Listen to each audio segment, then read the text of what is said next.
guys, and welcome back to another episode of Draw with T. So today is something just a little bit different from what I've been doing before. This video includes 5 portraits, and those 5 portraits are actually of my various D&D characters. Now, the reason I'm doing 5 portraits in one video is that all of these have the same kind of theme around them, and basically that theme is that they're all studies where I basically decided that I really need to explore my Photoshop brushes. I've basically been using the same few brushes for a long time now without really exploring the other options. Now, given that I'm more of a cartoon artist, I don't have a lot of experience with the more painterly brushes, but I also have failed to explore what pencil and inking and other brushes I have at my disposal. Now, I bought a pack of brushes from, I believe his name is Kyle Webster, or Weber.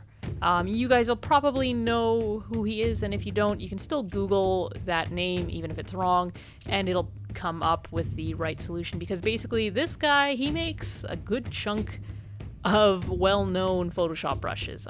He's very famous for it, and you can get a lot of his brush packs for a small fee on Gumroad, and he's constantly updating them. I only ever got his Ultimate pack, which basically has a sample of everything, and that was kind of good enough for me. I have thought about getting some of his other ones, but I think until I really want to start doing digital watercolor or oil or something like that, some more realistic mediums, I'm pretty happy with the ones I have. All I really need is something that can put down lines, more or less, and there have been times where I do want to do some digital watercolor type art, but usually I like to explore the real media before I do that, just because I want to feel what it's like, what is it actually like to do oil before I do faux oil. But anyways, I'm kind of getting a bit off topic there. So basically, I kind of realized I had all these brushes, and as I scroll through those brushes to try and find the ones I actually want, I'm probably missing some cool brushes. And when I was drawing this, I was kind of tired of drawing the same old stuff, so I needed a little bit of newness and novelty, and I figured, well, a cheap way of doing that is just to draw characters I already know, in a medium I already know, but use different tools. So I decided to draw just as many of my D&D characters in a row as I could, because I actually have a lot. A lot of these have never actually seen play, at least not play with other people. I have, in trying to learn the game, made a bunch of different character combinations and just played through some pre-made adventures and adventures of my own, because, I'm a writer and I love making characters and putting them in situations, and if you allow me to roll dice, it gets even funner and wackier when even I don't know what's going to happen. Yeah, that first character was Lara, and now I'm moving on to Nevari. So with Lara there, I was using a very dark, heavy brush to draw, and then a kind of more washed out brush for the quote-unquote shading. Now, I might come back to these portraits at a later date and ink them and try other brushes to properly color them. But for now, I just kind of wanted to, to prevent me from getting overwhelmed from literally the hundreds of brushes I have, I decided to just narrow it down to sketching and kind of a very quick shade layer. So here with Navari, I kind of remember this pen because I didn't like it. So I'm sketching with this, but this is technically called ballpoint pen or something like that. And I haven't drawn with this thin a line in many years.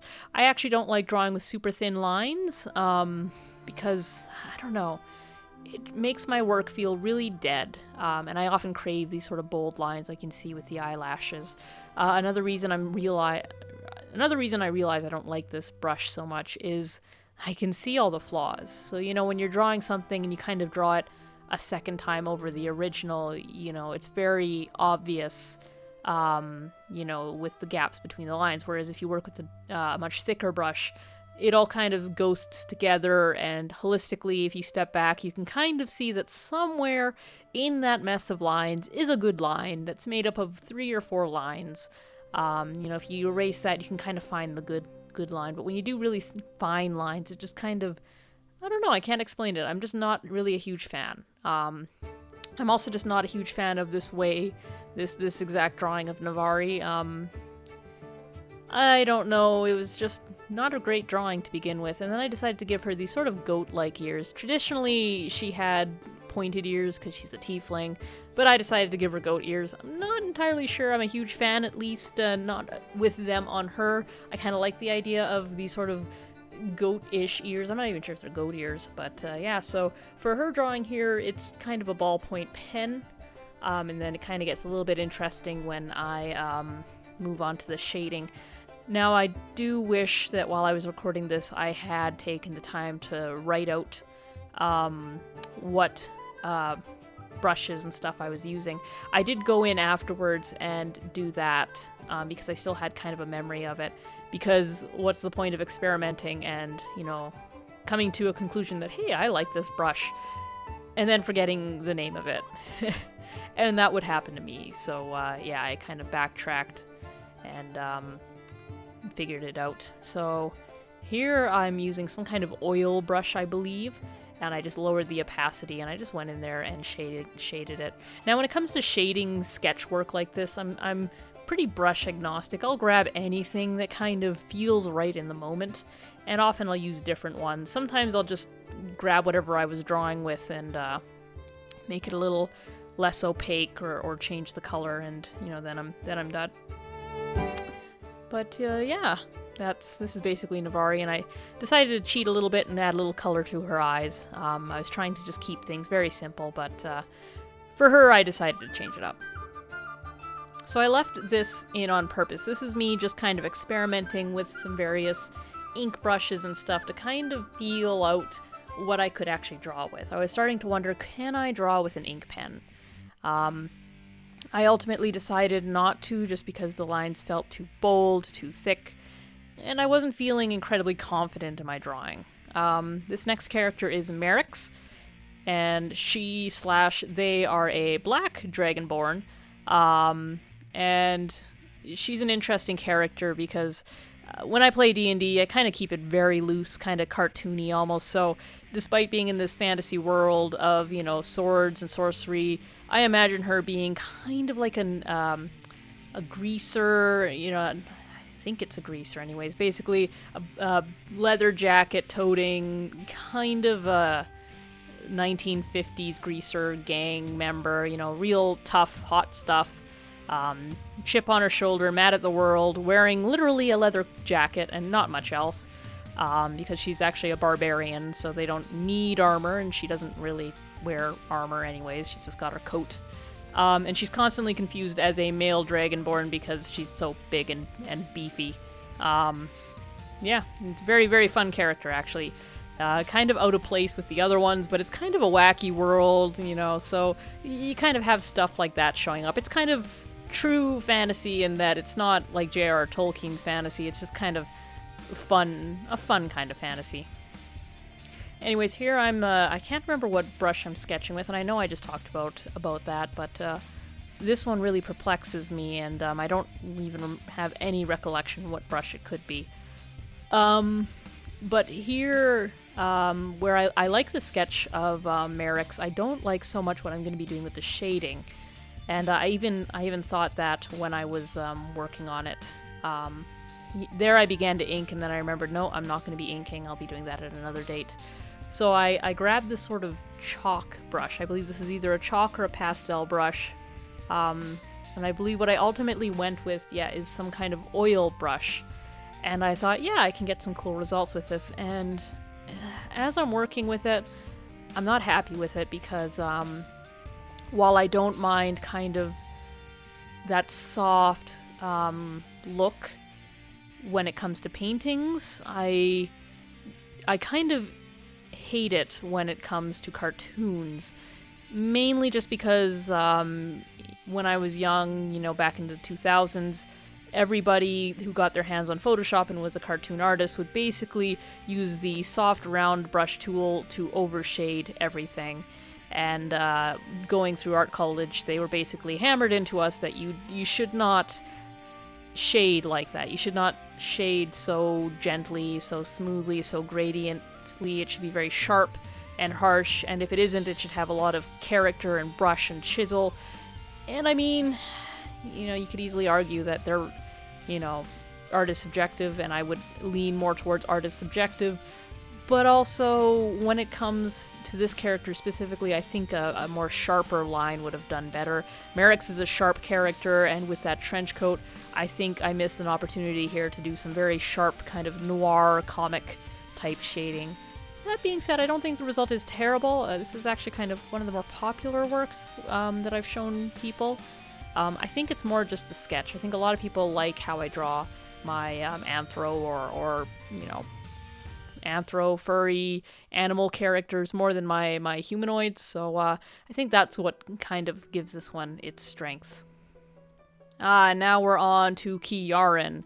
Kiaran is a very interesting character. So you might be looking at the picture on the left, which is the last image I did of Kiaran, and think, gee, that looks a lot like Kiara or Kia, the kind of Drow / dark elf character that is part of Kalismir. And this is actually one of those awkward situations where I kind of made the same character twice without even knowing it.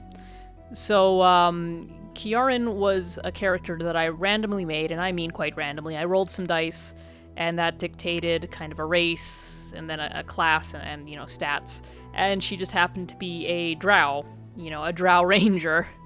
There alone is a trope. I picked a random name for her, which just happened to be Kiaran.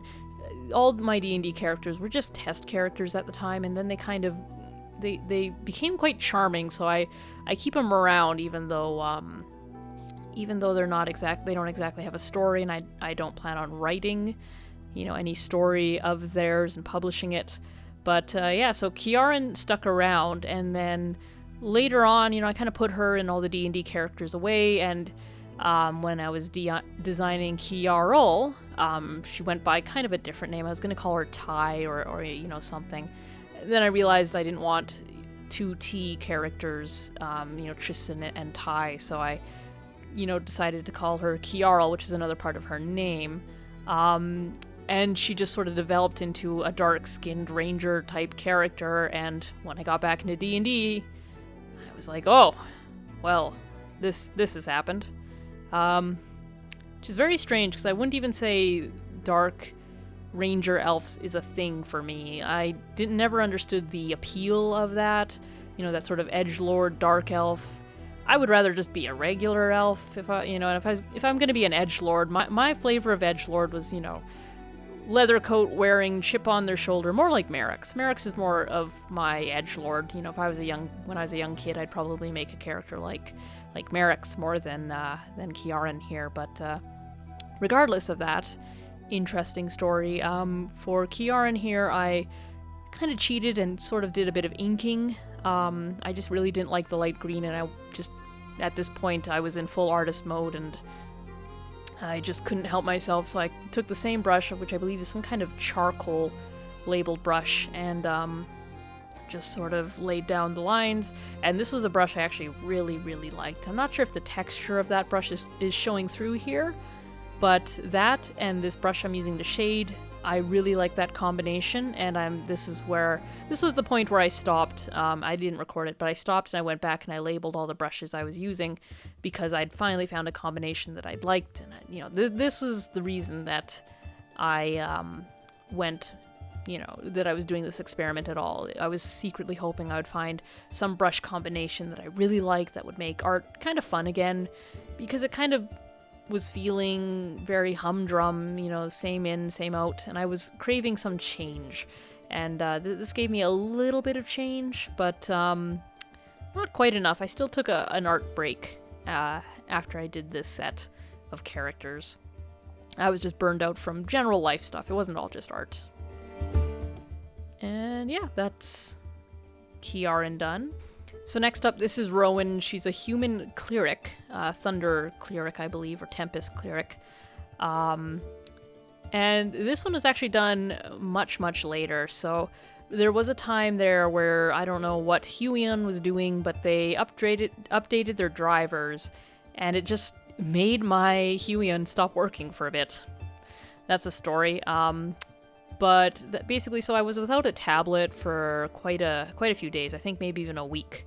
maybe even 2 weeks. It was kind of during May long weekend just to make it worse, so there was nobody at Huion to help me. So this was the first drawing I did when my tablet started working again, and I, at this point, had taken my art break and I wanted to draw, and of course I wanted to draw digitally because that's just how it works. You know, the thing you can't do is the thing you want to draw with. And because that didn't work, the moment that it did work, I just jumped on my tablet. I had plans and places I had to be. I didn't care. I was sketching, and I didn't even think about what I was sketching. This could have been anybody at any point, but I just decided I'm sketching Rowan, you know, the 5th character that I've got. I'm just going for it. And so that's why this one's a little different. I just grabbed a random brush. I don't even think I remember what that brush is. I'm not even sure if I had even any sense to write it down. I just had to draw, like I just had to. So I just quickly, you know, just threw down lines. I didn't care if it turned out well. I just needed to feel, you know, that feeling of drawing. You know, it was not about the end result. It was all about the feel. And I had a lot of fun, and it was good. Felt good to be back in the art game. And then later on, I did. Now, unfortunately, something strange happened in Premiere, and the very last audio clip that was here vanished on me. I don't know why, and unfortunately, I went on and did some other stuff before coming back to it, so I don't even remember what it was that I said. I believe I was saying something about using the strange textured brush called New Pastel to shade this figure, and how I wasn't sure about using it because typically I don't like using kind of this soft shading method for cartoons. I kind of prefer kind of a darker, you know, cel-shaded look, but I tried that here anyways, and it was alright. You know, not the greatest, not the worst. It's probably an amazing tool in the hands of some people. I know I want to try it, but more in a more painterly thing, but I just don't really do painterly things, so I guess we'll see. Anyways, guys, thanks for watching. Like, comment, and subscribe, and I will see you in the next video. If you're looking to see these pictures, they are coming up. I have all 5 coming up at the end of this, so stick around for that, and see you guys later.